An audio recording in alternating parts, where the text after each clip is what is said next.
Welcome to Good Games Spawn Point, the show for gamers by gamers. I'm Hex. And I'm Bajo. And I am D.A.R.R.E.N. Welcome back, Hex. Oh, thanks so much, Bajo. I must say, it's good to be back in this comfy red chair. And how was it?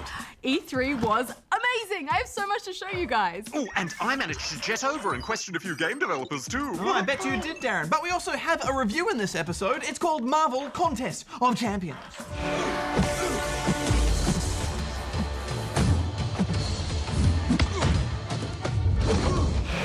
Some good old-fashioned superhero biffo. Hex, where's my present? What? You know, my present, whenever you go overseas, you have to bring the other person back a present. It's a rule that everyone follows. Oh, yeah. Definitely. I have, maybe these lolly chocolate things from America? Perfect. Thank you so much. Oh, they're so warm. Yeah, they've been in my pocket for a while. Anyway, Darren, we should get your challenge. Oh, affirmative. It is time for Darren's challenge. Oh, this one's been nibbled a little bit.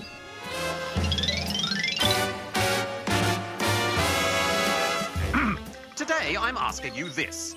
In the deck-building game Hearthstone, which character class does the hero Malfurion Stormrage represent? Answer at the end of the show. Oh, I know this one. You could say that being a hero is in his nature. Ah, nice hint, Hex. But now here's Goose with the news. Oh. I bet Goose doesn't have any chocolates. I'll get my chocolates.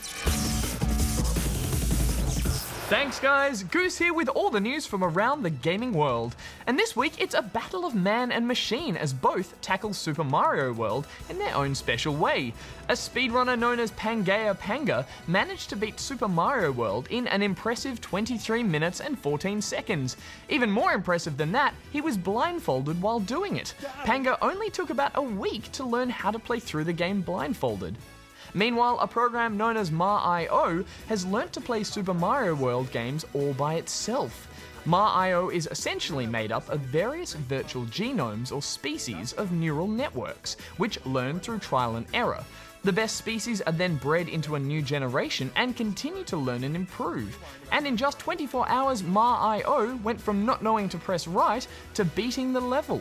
Ma.io is also learning to play Mario Kart, while another program, Tetra.io, is learning Tetris. Soon games won't even need us to play them, I guess. And that's all the news for this week. Thanks, Goose. All right, Bajo, you ready to see what Darren and I got up to at E3? I was born ready, Hex. Roll the tape, Carrie.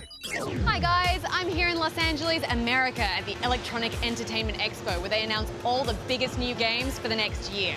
So I'm really excited to see what's out there for me to play and which devs I can chat to. So excited. Ooh!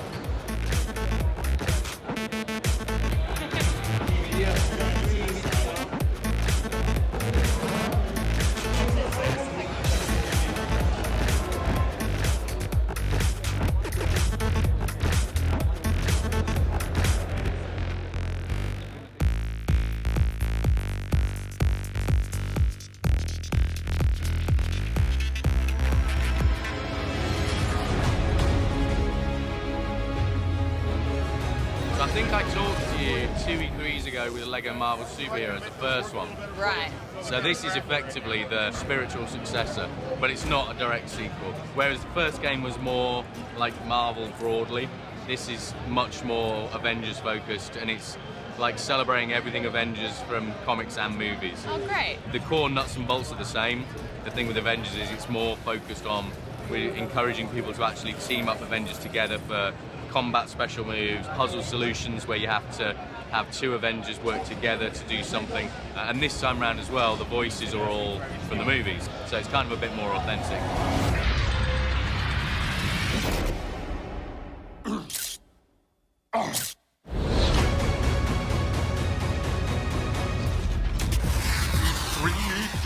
Three.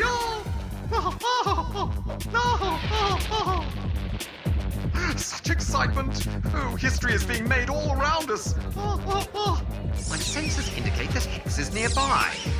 Closer. Hello!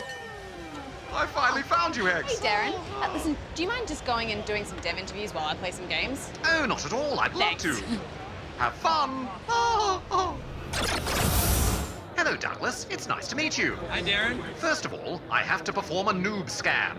Oh, is that gonna hurt? Perhaps. We'll wait and see. Scanning now. Okay. Scan complete. You are Noobite free. Oh, excellent.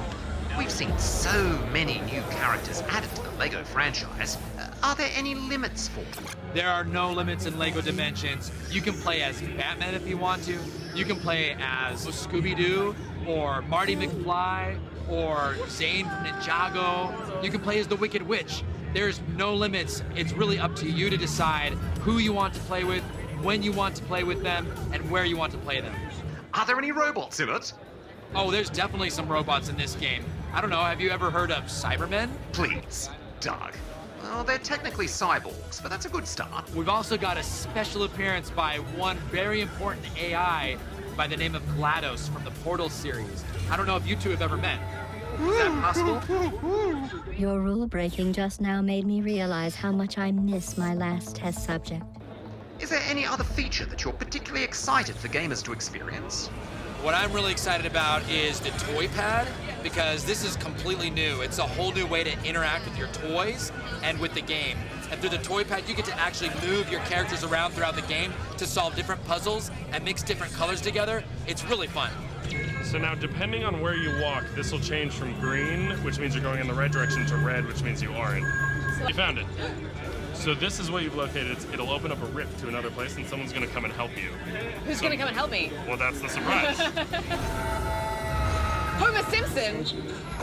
Doug, I am not just any presenter, and so you must give me a world exclusive. Oh gosh, a world exclusive. Okay, let me think here. Well, you know, I'm not really allowed to talk too much about our Doctor Who experience just yet, but I'm going to give you an exclusive and let you know that there's more than one Doctor in our game. Think about that. Doug, congratulations. I'd like to award you and LEGO Dimensions the award for Best in Show. Oh my gosh, Darren, thank you so much. I feel so honored.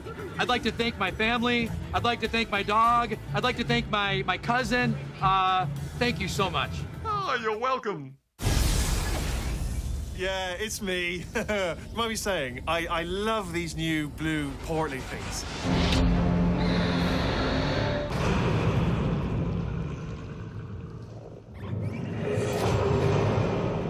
Your Guardian is your giant boss creature.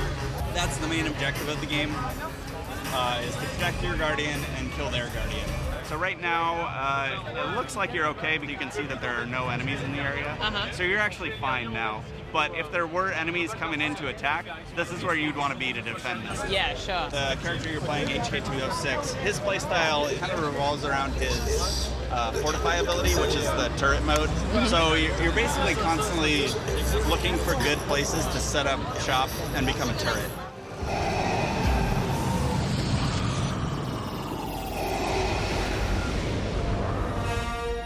Here's where the fun begins.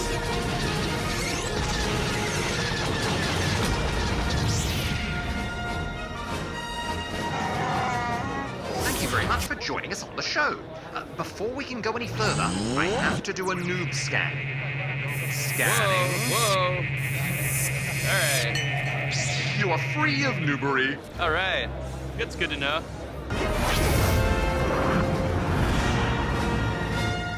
What have you learned from making Disney Infinity 1.0 and 2.0, and how are you incorporating these lessons into 3.0? Well, we found that turning to our fans is a really great way to figure out which new characters we should add to the game. You know, in the second game, we took a poll and people wanted Stitch in the game, and we actually added Stitch in the game largely because we heard from our community that that's who they wanted. So we look at all the characters that we can add, and we try to get as many of the fan favorites in the game. Are there any robots in the game? Oh, of course. I mean, you've got Star Wars droids like C-3PO and R2-D2, as well as a bunch of battle droids that you can fight against. Now, I'm not just any robot. I demand a world exclusive. I saw that coming, and I wanted to let you guys know that you can actually play on the AT-ST from Star Wars and jump in and control it and shoot whatever you want of your enemies in the toy box. There's a bunch of other ships from Star Wars too that you can pilot, like TIE Fighters, the Millennium Falcon, even Boba Fett's Slave 1. Oh, this is crazy. All right.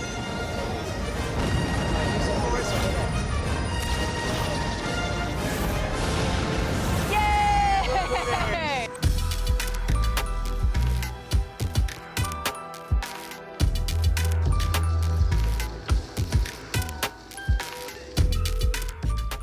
So I just had a go at Sony's Project Morpheus, which is their VR headset. The game that I played was Playroom VR, and I was basically in the body of a monster. When I looked down, I could see my own tail and everything, and I had to kind of go crashing through the city, and you know, I could turn my head left and right to knock buildings down. And then there's a kind of multiplayer element where other gamers can get on and use a game controller to try and throw objects at me, and I had to dodge them and things like that. It was really cool. It's a cool application of the technology. I'm excited to see where it goes, and this game was really fun to play. Check this out. Entering Corneria's orbit. You'll move with the left stick, but to actually aim, you use the gyro sensor of the Wii U gamepad. So to aim oh, okay, right. Tricky. So the idea is that this is your cockpit view. So if you're flying and you want to kind of look what's around you, if you look on the gamepad here, and you like look out to the left, and then you're still flying straight on here. How do I do a barrel roll? Tap left and right. And back up. So I think what's great about Star Fox is quite often with Wii U games, the gamepad doesn't seem to feature enough. So they've really gone out of their way to make the gamepad functionality something that you use in a completely different way to what you see on the big screen. Yeah, I think it's a lot of fun, and I think fans will definitely be impressed.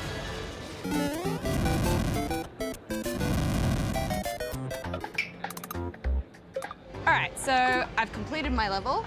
Now I'm gonna play it. I'm probably gonna die. Classic Mario. What did I put in here again? Oh, I forgot about that.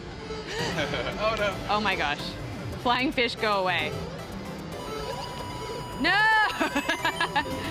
All right, this is the same level, but I'm just gonna change the world. I'm gonna go Super Mario Brothers U. Look at that, it's the same level, but it's all like newified.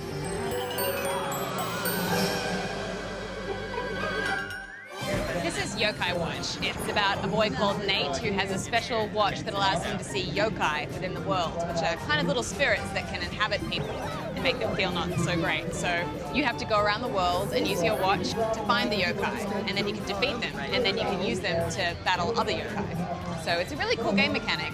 When you send them out to battle, you use the left and right buttons to rotate your team of yokai to the back or to the front. If they get injured, you can keep rotating them and it'll heal them if you need to. And there's little mini games that you can play within the battle to be able to charge up the ability to fight. So there's kind of a lot of different things going on. It is turn-based combat, but there is that real-time element as well with the little mini games. So that's really interesting.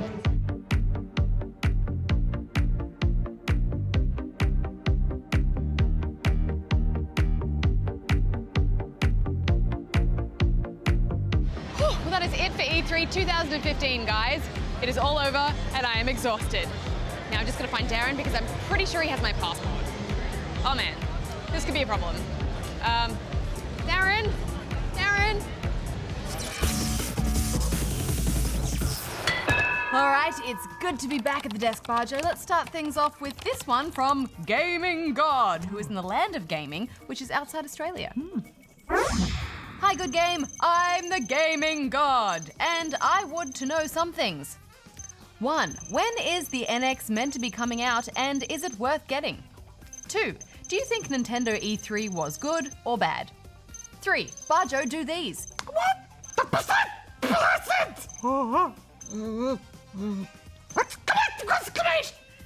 Hex, do these.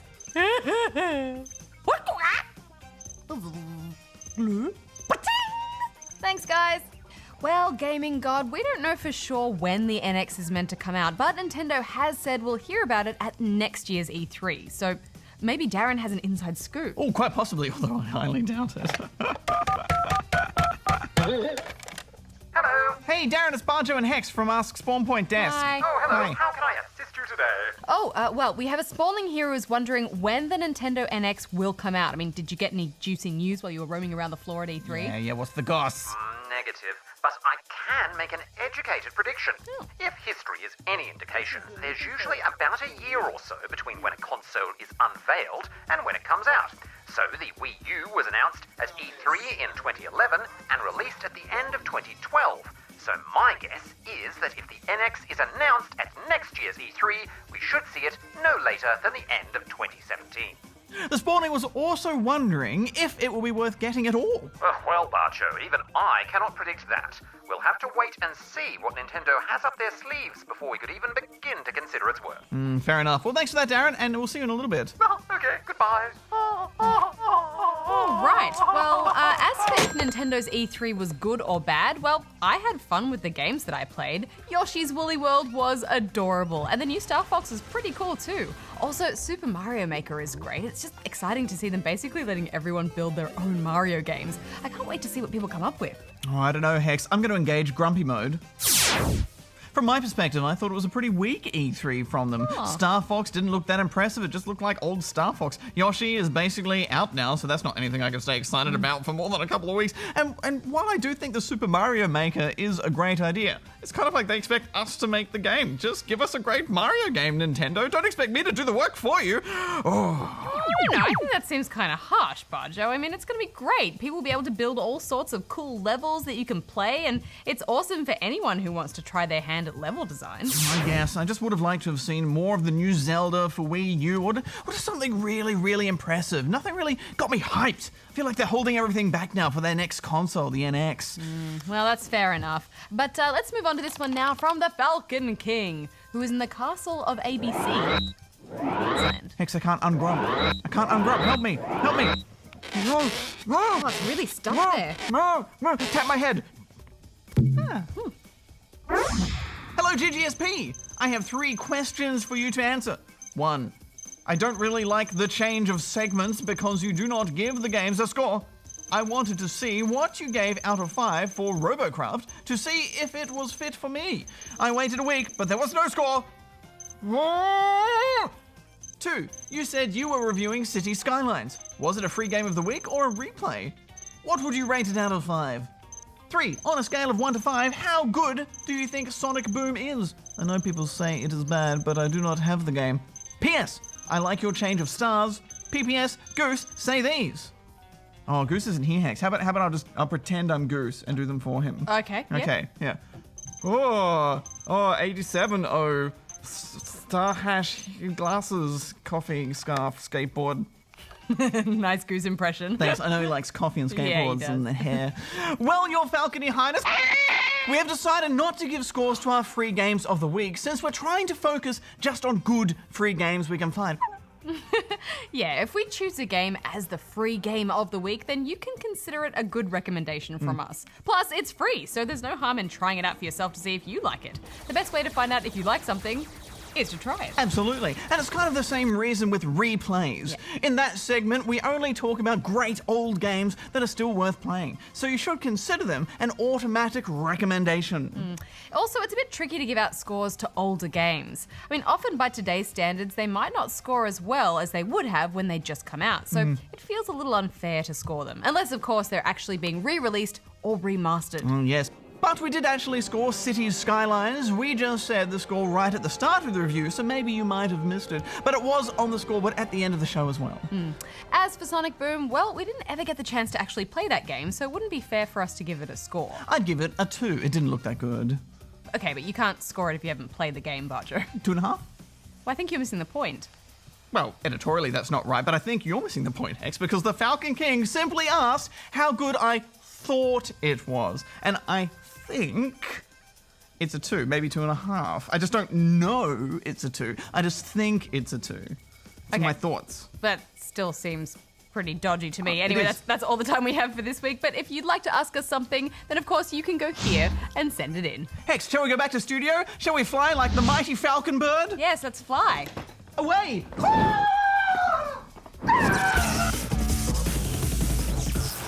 Good questions. Okay, guys, it's time for some superhero biffo in Marvel Contest of Champions.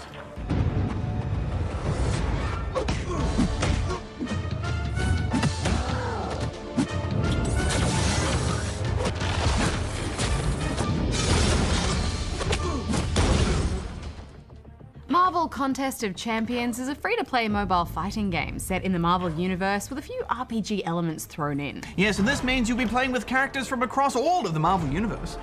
There are characters from the Avengers like Iron Man or Thor, X-Men with Wolverine and Storm, and characters from Guardians of the Galaxy like Star-Lord. The campaign here involves the evil Kang setting his summoners to destroy the world. But it's up to you to gather an elite fighting team to take them down. The first thing I noticed was the surprisingly smooth graphics. I mean, this looks pretty good for a mobile game. The stages you battle in all look great, and there's some nice environmental destruction going on too. Yeah, I thought so too, Hex. The characters look fantastic, and there's some flashy hair physics. But let's talk about the meat of this game, the fighting. The controls here are fairly simple. There is tapping for quick attacks and swiping for dash attacks, and also swiping left to dodge and holding down for a block move. I wanted to like the combat in this game. It is what the whole game is about, really, but I just couldn't quite get into it. There's no real depth to it. It feels a bit light. Yeah, I agree. I also found it a little bit spammy. I mean, repeating swipe gestures seemed the most effective way to secure a win. And while there is some incentive to work up combos for those special attacks, it just feels kind of pointless when in the end you can just spam. The game does have a couple of extra combat elements. There is the heavy attack performed by holding down the right side of the screen, which is handy for breaking through enemy blocks. There are also special attacks that are built up by stringing combos together. Oh yes, I especially liked Wolverine's special move. Feel the wrath of my retractable claws! Yeah, it's a lot of fun seeing all those characters do their signature moves, but it's just a shame that there isn't more strategy to the fights. After a while, I found that you can just back up, block your opponent's attacks, and then move again to spam attacks. Rinse and repeat for the win. There is a grind to the game as well. As it is a free game, it does have some of the usual free-to-play aspects. These include replenishing energy supplies used for playing missions, purchasing characters, and of course, purchasing the in-game currency. Guys, I have some issues with the way that you unlock characters in this game. To do it, you need to purchase a crystal, which you can purchase through in-game currency or real money, but you don't get to pick which character you unlock, it randomizes it. Yeah, that's really annoying. If I'm going to spend real-world money on a character, I should get to pick which one. There is also a multiplayer part to the game. Here you can compete against other players online or team up with an alliance to complete events together. And I found those to be pretty fun. Yeah, it was pretty cool teaming up online with other players to complete goals, and it gives you some nice rewards for upgrading your characters. All right, you two, we should wrap this up. All right, Darren. Well, this is a great looking game, and it is cool to play as these Marvel characters, but guys, I just didn't enjoy the combat, so I have to give it 2 out of 5 rubber chickens. I actually think there's quite a lot of content to play through here, which is especially great for Marvel fans. And once again, you can play through this entire game without spending any real-world money. So I'm giving it 3 out of 5 rubber chickens. Darren, who's your favourite superhero? Oh, well, Iron Man, of course. Oh, is that because he's got all those cool lasers? Negative, because he studied hard and made risky yet wise investment decisions. All right, that makes sense. But the lasers are quite cool. Yeah, he shoots out of his hands. That's awesome. They're actually called repulsor rays. Well, we're almost at the end of another episode, so Darren, it's time for the answer to your challenge. Affirmative. At the start of the show, I asked you, in the deck-building game, Hearthstone, which character class does the hero Malfurion Storm Rage represent? And the answer is the Druid class! Oh, those pesky druids always causing me problems. Thanks for the fact trivia, Darren. Hey guys, next week on the show, it's dinosaurs. Yes. Ooh, wow, that's how it always starts. Then later there's running, and screaming. Did you know that the word dinosaur comes from the ancient Greek language, and it means terrible lizard? Should be awesome lizard. I know, right? Well, until next time, may all your games be good ones. Hex out. Bajo out. Darren out.